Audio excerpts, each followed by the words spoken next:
അസ്സലാമു അലൈക്കും. ബഹുമാനപ്പെട്ട ഈ സദസ്സിൻ്റെ അധ്യക്ഷൻ അഹമ്മദുട്ടി മാസ്റ്റർ,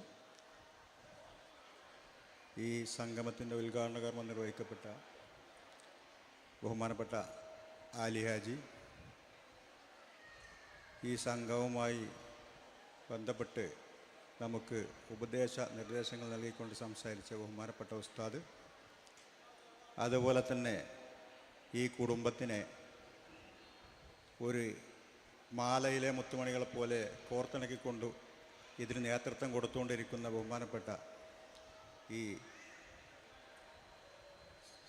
ചെവടിക്കുന്നൻ ഫാമിലി അസോസിയേഷൻ്റെ കമ്മിറ്റി മെമ്പർമാരെ, സദസ്സിലെ ജ്യേഷ്ഠാനുജന്മാരെ, സഹോദരങ്ങളെ, സഹോദരിമാരെ, ഈ കുടുംബത്തിൻ്റെ മഹിമ ഒട്ടനവധി പ്രാവശ്യം പല വേദികളിലായി നമ്മുടെ മുമ്പിൽ പലരിൽ നിന്നും നമുക്ക് മനസ്സിലാക്കാൻ സാധിച്ചു.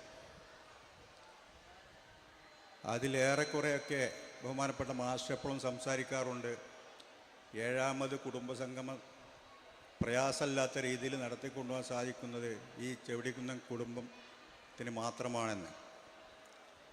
എന്നാൽ ഇത് ഈ കുടുംബത്തിൻ്റെ ഒരു മഹിമ മാത്രം കൊണ്ടാണെന്ന് ഞാൻ വിശ്വസിക്കുന്നില്ല. ഇതിൽ നമ്മൾ അറിഞ്ഞിരിക്കേണ്ട, അതല്ലെങ്കിൽ നമുക്ക് അറിയാൻ കഴിയാത്തൊരു സത്യമുണ്ട്. അനുസരണയുടെ പേരിൽ അകന്നു പോയൊരു കുടുംബമാണ് നമ്മളെ കുടുംബം. അനുസരിച്ചു, അംഗീകരിച്ചു, പക്ഷേ അതിൻ്റെ പേരിൽ അകന്നു പോകേണ്ടി വന്ന നമ്മുടെ പൂർവികരുടെ ചരിത്രമാണ് നമ്മൾ മനസ്സിലാക്കേണ്ടത്. ബ്രിട്ടീഷ് വിരുദ്ധ പോരാട്ടം നയിക്കാൻ വേണ്ടി നമുക്ക് നേതൃത്വം നൽകിയിരുന്ന ബഹുമാനപ്പെട്ട നമ്മുടെയൊക്കെ മുൻഗാമികളായ നേതാക്കന്മാർ നേതൃത്വം കൊടുത്ത ഒരു സമര പരമ്പരയിൽ അകപ്പെട്ടു. അതിൽ അംഗങ്ങളായ ഒരു കുടുംബമാണ് നമ്മൾ.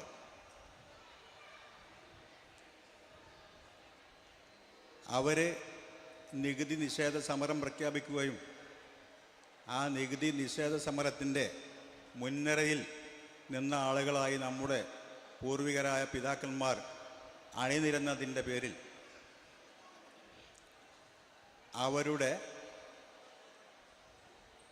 ഒരു സമര പോരാട്ടത്തിൻ്റെ ഭാഗമായി, അതല്ലെങ്കിൽ നമ്മുടെ നേതാക്കന്മാരുടെ ആഹ്വാനം മറിച്ചിടുന്നതിന് വേണ്ടി, അംഗീകരിക്കപ്പെടാതിരിക്കാൻ വേണ്ടി ബ്രിട്ടീഷ് തന്ത്രം മെനഞ്ഞ് അധികാരി സമ്പ്രദായം ഏർപ്പെടുത്തിയതിൻ്റെ തുടക്കമാണ് നമ്മുടെ കുടുംബത്തിൻ്റെ വേർപിരിയൽ. അധികാരിയെ വകവരുത്തിയെന്ന് നേരത്തെ സൂചിപ്പിച്ചു മാസ്റ്ററുടെ.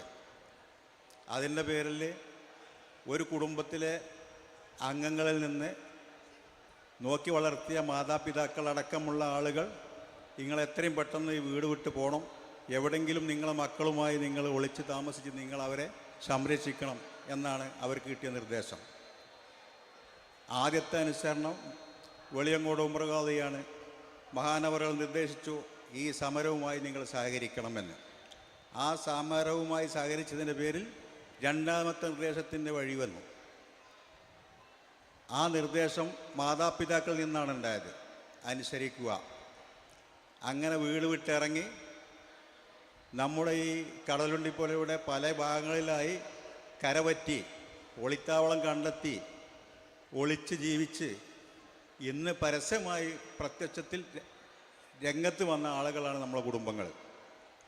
ആ ഒരു ഒരുമിക്കലും ആ ഒരു വേർപിരിയലും, ഈ ഒരു ഒരുമിക്കലും ആ ഒരു വേർപിരിയലും നമ്മൾ താരതമ്യപ്പെടുത്തുമ്പോൾ അന്നുണ്ടായ പ്രയാസങ്ങളെക്കുറിച്ച് നമ്മൾ മനസ്സിലാക്കണം. അപ്പോൾ അതുകൊണ്ട് ഒട്ടനവധി അനുഗ്രഹങ്ങൾ ഉള്ളൊരു കുടുംബമാണ് നമ്മളെ കുടുംബം. അതിൻ്റെ പ്രധാന ഒരു ലക്ഷ്യം ഐക്യമാണ്, ഒരുമയാണ്, അനുസരണയാണ്. ഇത് 3 കാര്യം നമ്മൾ ഉൾക്കൊള്ളേണ്ടവരാണ്. അത് നമ്മൾ ഉൾക്കൊണ്ടുകൊണ്ട് നമ്മുടെ വരും തലമുറക്ക് നമ്മളെപ്പോലെ ഈ കുടുംബത്തെ തേടി പിടിക്കേണ്ട ഒരു അവസ്ഥ ഇല്ലാത്ത രീതിയിൽ എല്ലാവരാലും ഒരുമിച്ചുകൊണ്ട് സ്നേഹിച്ചുകൊണ്ട് പരസ്പരം സഹായിച്ചുകൊണ്ട് ഒത്തൊരുമയോടുകൂടി ഈ കുടുംബത്തിന് നേതൃത്വം കൊടുത്തുകൊണ്ട് നയിക്കാൻ നമ്മുടെ വരും തലമുറയിലെ അതല്ലെങ്കിൽ ഇന്നത്തെ യുവാക്കളായ ആളുകളെ ഉപദേശിച്ചുകൊണ്ടും പരിശീലിപ്പിച്ചുകൊണ്ടും നമ്മൾ ഈ കുടുംബത്തിൻ്റെ നേതൃത്വം അവരുടെ കൈകളിലേക്ക് എത്തിക്കണം എന്നാണ് എനിക്ക് പറയാനുള്ളത്. അത് ഏകദേശം ഇപ്പോൾ അത് എത്തിയിട്ടുണ്ട്. തുടക്കം കുറിച്ച 2-3 വർഷങ്ങളിലൊക്കെ നമുക്ക് വളരെ പ്രയാസമായിട്ടുണ്ട് വയസ്സായ ആളുകൾക്ക്. ഇന്ന് അത് ഇല്ല. ഇന്ന് ചെറുപ്പക്കാരായ ആളുകളാണ്, നമ്മുടെ യുവാക്കളാണ് ഇതിന് നേതൃത്വം കൊടുക്കുന്നത്. അതുതന്നെയാണ് അവരിൽ നിന്ന് വരും തലമുറക്കും നമ്മളെ കൊച്ചനുജന്മാർക്ക് ഇതിൻ്റെ മാതൃക പകർന്നുകൊണ്ട് നമ്മൾ ഈ കുടുംബത്തിനെ നല്ല രീതിയിൽ ഒത്തൊരുമയോടും സ്നേഹത്തോടു കൂടി നയിക്കണമെന്ന് ആണ് എനിക്ക് പറയാനുള്ളത്. അതുപോലെ തന്നെ നമ്മളോടൊപ്പം ഇതിൻ്റെ സംഗമ കാലത്ത് തുടക്കം കുറിച്ച ഒരുപാട് മഹാന്മാർ, ഒരുപാട് നേതാക്കന്മാർ, ഒരുപാട് ജ്യേഷ്ഠന്മാർ, വലിയ നേതാക്കന്മാർ, ജ്യേഷ്ഠന്മാർ, എളാപ്പന്മാർ, മൂത്താപ്പന്മാർ, വല്യപ്പന്മാരൊക്കെ നമ്മളിൽ നിന്ന് പിരിഞ്ഞു പോയിട്ടുണ്ട്. അവരൊക്കെ നമ്മൾ സ്മരിക്കണം, ഓർക്കണം, അവർക്ക് വേണ്ടി പ്രാർത്ഥിക്കണം. അതുപോലെ തന്നെ തുടർന്ന് ഇതിന് നേതൃത്വം നൽകിക്കൊണ്ടിരിക്കുന്ന നമ്മുടെ പ്രിയപ്പെട്ട മാഷടക്കമുള്ള, അതുപോലെ തന്നെ പ്രിയപ്പെട്ട ആലിയാജി, മൂസക്കുട്ടി അടക്കമുള്ള, വാബുട്ടി ആജി അടക്കമുള്ള പ്രിയപ്പെട്ട നേതാക്കന്മാർ, സഹപ്രവർത്തകർ, സുഹൃത്തുക്കൾ എല്ലാവർക്കും അള്ളാഹു ദീർഘായുസ്സ് നൽകട്ടെ എന്ന് ആത്മാർത്ഥമായി ദുആ ചെയ്തുകൊണ്ട് അള്ളാഹുവിൻ്റെ അനുഗ്രഹം നമ്മൾക്ക് എല്ലാവർക്കും ഉണ്ടാകട്ടെ എന്ന് ഒരിക്കൽ കൂടി ആശംസിച്ചുകൊണ്ട് ഞാൻ ഈ സംഗമത്തിന് എല്ലാവിധ ആശംസകളും നേർന്നുകൊണ്ട് എൻ്റെ വാക്കുകൾ ചുരുക്കുന്നു. അസ്സലാമു അലൈക്കും.